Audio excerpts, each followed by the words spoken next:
Hi beautiful people, welcome to another video. My name is Olamide and this is Midas Touch. If you're not yet subscribed, make sure you do so that you don't miss out on any content.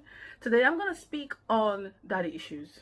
I know it's Father's Day today, and while there are some amazing, great, wonderful fathers who we love and we appreciate, there are some fathers that have left some significant wounds in their children, and it's sad. It's just a sad reality.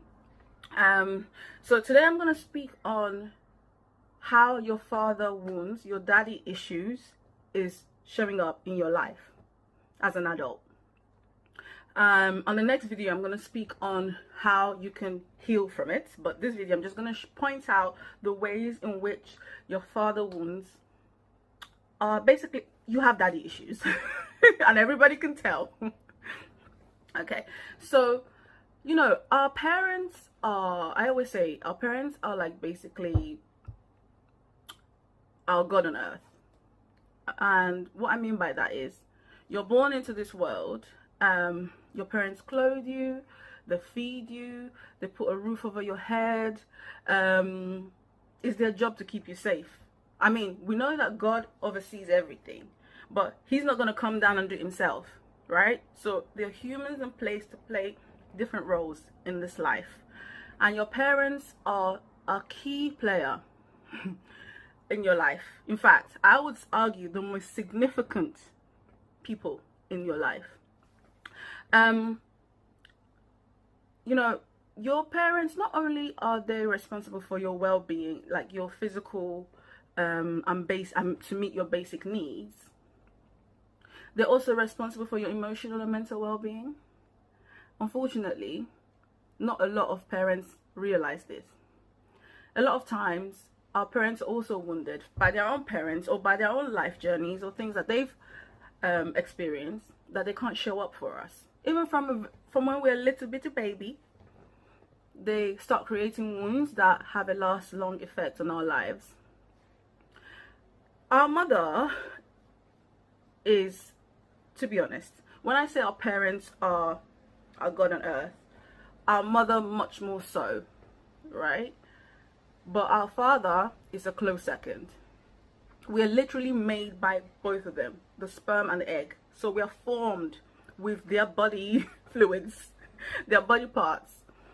And so you can see how intertwined we are with these people, completely so. And when they don't show up for us the way that they should, as much as we want to feel like we don't need them or we can live without it, it follows us and it affects us in deeper ways than we would like to admit or even are aware of. So one of the ways that I would say that you can tell that you have daddy issues is meanness and anger. When you have not been given a fair hand, when you feel that you've been shortchanged, especially by someone that's supposed to love you, even when you were an innocent little child and they didn't do that, you can find yourself resentful. The problem with resentment is it's a negative emotion. It makes you bitter quite quickly. And if you don't do something about it and it carries on long term, what you'll find is it starts spilling into things, spilling into relationships and the way you deal with other people. It can make you quite angry. You're probably short-tempered. You're always ready for a fight. You're contentious. You're easily angered. You're annoyed all the time. It takes just a little thing to piss you off, really. And that can stem from the bitterness that you've built up from the fact that your father did not give you the love that you deserved. It's not your fault. But if you allow that bitterness, that resentment to linger, you will probably walk around as an angry person, whether you realize it or not. Now, the other thing that I would say that shows you that you probably have daddy issues is your hyper independence. I'm a very independent woman. I'm very independent. I almost don't need anyone for anything. I don't mean like I can't be my own doctor. Do you know what I mean? I don't mean like specialized things, but I mean just in doing life, I'm going to a Beyonce. If you're wondering why I got my hat on today, I'm going to Cowboy Carter to Beyonce concert. I am very excited. And I'm going alone. Which I actually think is a good thing on one hand. I chose to go alone. I didn't even invite all my friends. And when the tickets came out, I went online and I bought one ticket for myself. It's a good thing on one hand, because I think you should live your life. You don't need to, because sometimes when you're trying to plan things with friends, you start hearing excuses. It can be delayed. People slow you down. And I became the resident planner with my friends. So sometimes I just can't be bothered to do it. Sometimes I just want to go and do my own thing. So on one hand, it's a good thing. But on the other hand, when you feel like you don't need anybody, you can also end up cheating yourself. You're doing things that actually would make your life easier if you asked for help. You're doing it alone.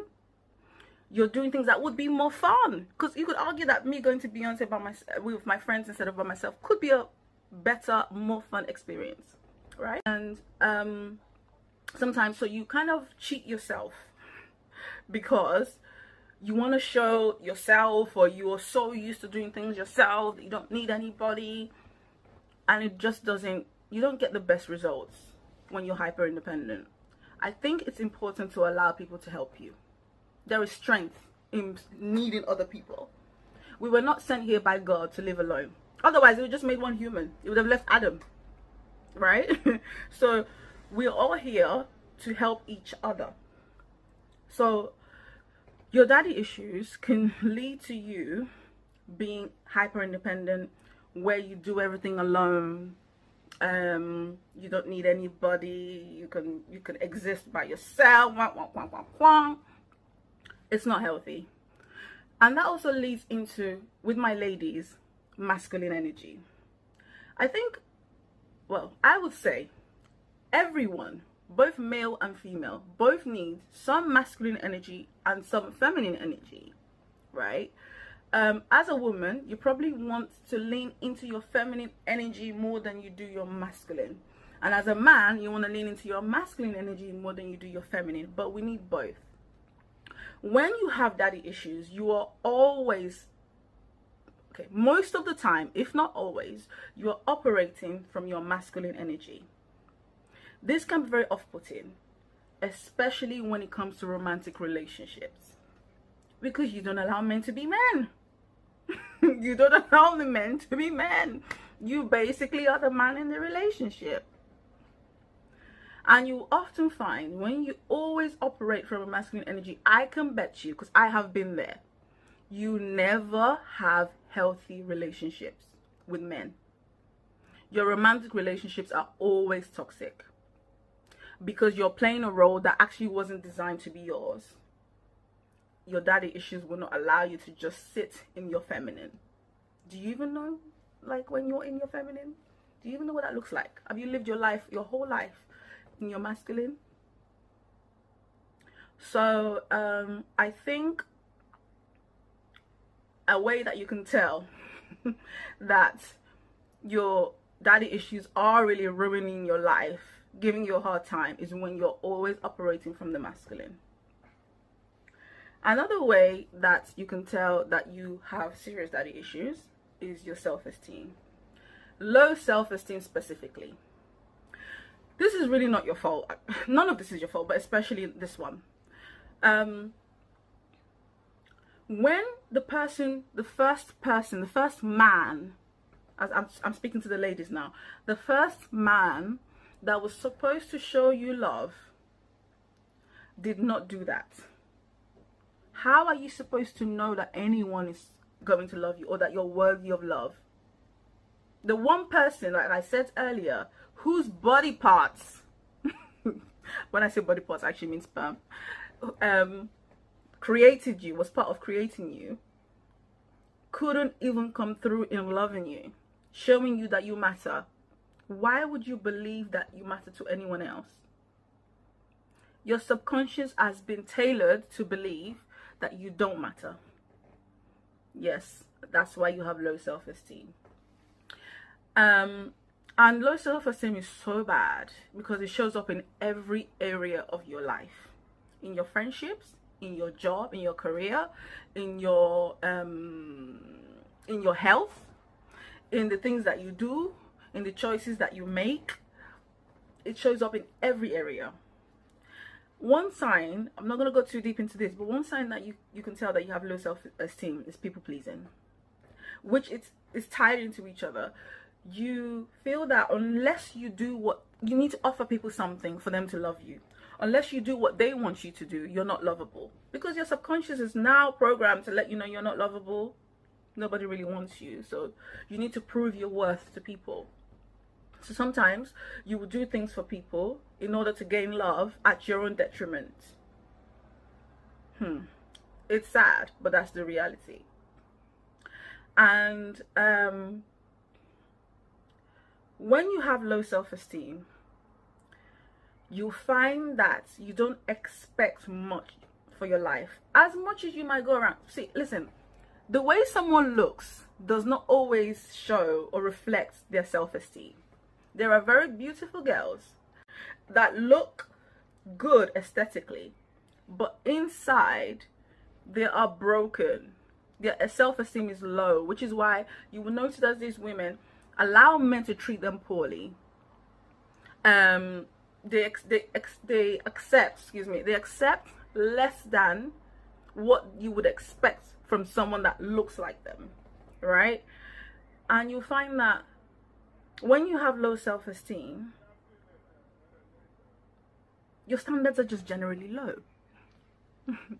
They're just low. Like, you don't expect much from work, you don't expect much from your friends. You probably have toxic friends. Your relatives you lack boundaries. Your relatives can do whatever they want to you. You just go around accepting whatever is offered to you.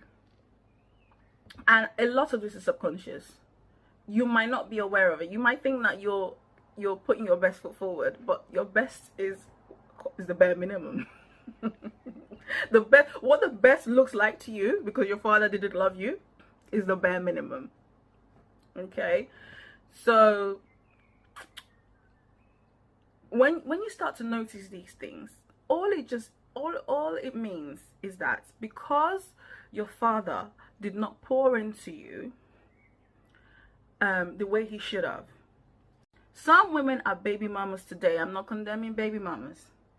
Are baby mamas today only because their dad didn't love them. I'm telling you. Because they either chose men that treated them the way their dad did, or they didn't know any better. Out of the desperation, out of operating from their wounded energy, from their wounded place, they released the oozed energy that attracted toxic men to them. So it is very important that you are aware of your daddy wounds, that you are aware that you have daddy issues. It's not an insult. You know how like someone might be like, oh, I have diabetes. I don't think that's something to be ashamed of. They've gone to the doctor and doctors confirm to them you have diabetes, and they have to do what they need to treat it. It's very similar to daddy issues. You just need to own it. You know, you need to reflect and observe yourself. If you haven't watched my video on getting to know yourself, please go onto my page. I'll see if I can link it below so that you can watch that. Get to know yourself and point out to yourself that you do have daddy issues. Own it. Be honest with yourself. Self-awareness is the beginning of your journey towards healing. So when you're honest with yourself, you can just you can just do something about it. Tell yourself, I blah blah blah have daddy issues, and I'm gonna start working on it.